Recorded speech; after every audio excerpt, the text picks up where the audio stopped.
দত্ত, মালদা কোর্টের আইনজীবী, কলকাতা হাইকোর্টের আইনজীবী, সুপ্রিম কোর্ট অফ ইন্ডিয়া আইনজীবী। আমার ক্লায়েন্ট হচ্ছে দীপক চৌধুরী। সে মামলা করেছে অভিজিৎ মণ্ডল, ধ্রুবেন্দু মণ্ডল, উৎপলেন্দু মণ্ডল।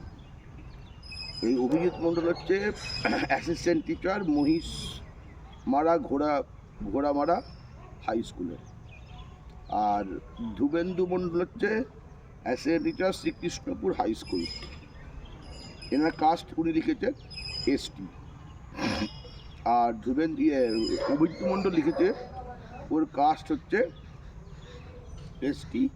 Utpalendu Kumar Mondal caste ST. অথচ এরা সবাই জেনারেল কাস্ট। এরা যে সার্টিফিকেটগুলো জোগাড় করেছে, প্রক্রিয়া করেছে বিভিন্ন এসডি অফিস থেকে, সব জাল।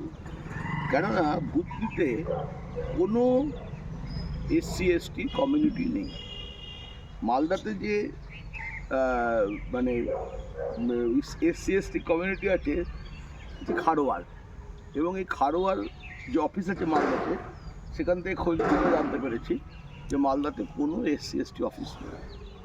অথচ এরা সার্টিফিকেটগুলো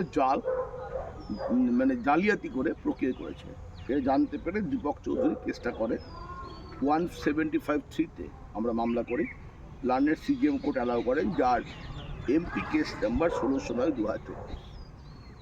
এবং এই কেসটা ভুতনি পিএস কেস নাম্বার 6/2025, ডেটের 7/1/25, আন্ডার সেকশন 406, 420, 471, 468, 506, 34 আইপিসি অনুযায়ী এটা রেজিস্ট্রিকৃত হয়।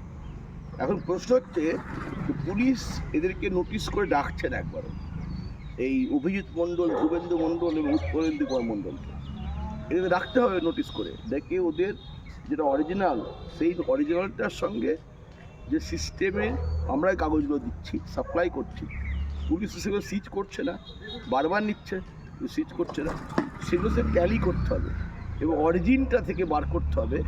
এনকোয়ারি বলতে তাই বোঝায়, ইনভেস্টিগেশন বলতে তাই বোঝায়। ইনভেস্টিগেশন যদি আমরাই করে দিই সব, ক্লায়েন্টের উকিল মিলে, তাহলে পুলিশ কী করবে? পুলিশ কিন্তু আসামিদেরকে নোটিশ করে তাদের কাছ থেকে তাদেরকে ডাকছেও না, তার কথাও না। আর এর মধ্যে একটা কথা বলি, এর মধ্যে আছে একদিন যুবরাজ মণ্ডল বলে নাম। এই যুবরাজ মণ্ডল হচ্ছে ফুড ইন্সপেক্টর। ওর একই কাণ্ড ঘটিয়েছে, জেনারেল কাস্ট, কিন্তু ও শিডিউল ট্রাইবস নিয়ে নিয়েছে সার্টিফিকেট। ও কী করছে, আমরা যখন নোটিশ করছি, কেস করছি, ও গিয়ে সবই এদের কাছ থেকে গিয়ে টাকা কালেকশন করছে।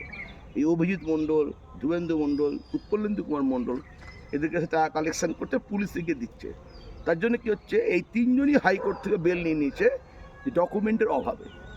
এই ব্যাপারটা আমি কালকে স্পেশালি জানাচ্ছি আইজি, ডিআইজি, ডিজি সবাইকে জানাবো, সিআরই জানাবো। এবং এই সপ্তাহের শেষের দিকে আমরা হাইকোর্টে পাবলিক ইন্টারেস্ট লিটিগেশন ফাইল করব এবং রিট ফাইল করব। কারণ পশ্চিমবঙ্গে এখন সবচেয়ে বড় করাপশান হচ্ছে এসসি এসসি সার্টিফিকেট। সেই করাপশানটা দূর করতেই হবে, এটা আমরা প্রতিজ্ঞাবদ্ধ। কারণ বহু জেনারেল কাস্টের, বহু এসসি এসসিরা অরিজিনাল, তারা কাজ পাচ্ছে না, চাকরি পাচ্ছে না। আর এরকমভাবে যাদের কাছে সার্টিফিকেট নেই তারা চাকরি পেয়ে যাচ্ছে। একদিকে জেনারেল কাস্টও মরছে, একদিকে এসসি এসটিও মরছে। এই করাপশানটা বন্ধ করতে হবে। পশ্চিমবঙ্গে প্রচুর করাপশান, স্কুল শিক্ষক নিয়োগ করাপশান, এই এসসি এসটি করাপশান, খাদ্যমন্ত্রীর সেখানে করাপশান। কোথায় করাপশান নেই বলুন তো? আর্যিকর কাণ্ড হলো, সেখানে করাপশান, সেখানে সব লুটপাট করে দিল। যত নথি ছিল, যত প্রমাণপত্র সব লুটপাট করে দিল। পানাগড়ে মেয়েটাকে ইফটিজিং করলো, তাকে ধাওয়া করলো, সেই মেয়েটা অ্যাক্সিডেন্টে মারা গেল। পুলিশ বলছে অ্যাক্সিডেন্ট নয়, তাকে হত্যা করা হলো ইনডাইরেক্টলি, এবং সেখানটাতে ইফটিজিং। তো পশ্চিমবঙ্গের আইনগত অবস্থা খুবই খারাপ, আইন শৃঙ্খলা বলে কিছুই নেই। আমাদের পশ্চিমবঙ্গের মুখ্যমন্ত্রীর একটা জিনিস ভালো লাগলো যে প্রত্যেক থানায় একটা মন্দির বানিয়েছে উনি, এবং এই ভর্তিতেও মন্দিরটা বানিয়েছে। মা কালীর বিগ্রহটা খুবই সুন্দর, মন্দিরটাও খুব সুন্দর, থানাগুলো খুব সুন্দর রূপ দিয়েছে, রূপরেখাটা খুব সুন্দর থানাগুলোর, কিন্তু কাজের কাজ কিছু হচ্ছে না। ওই জন্য আমরা ঊর্ধ্বতন করতে যাচ্ছি এবং হাইকোর্টের পিঠ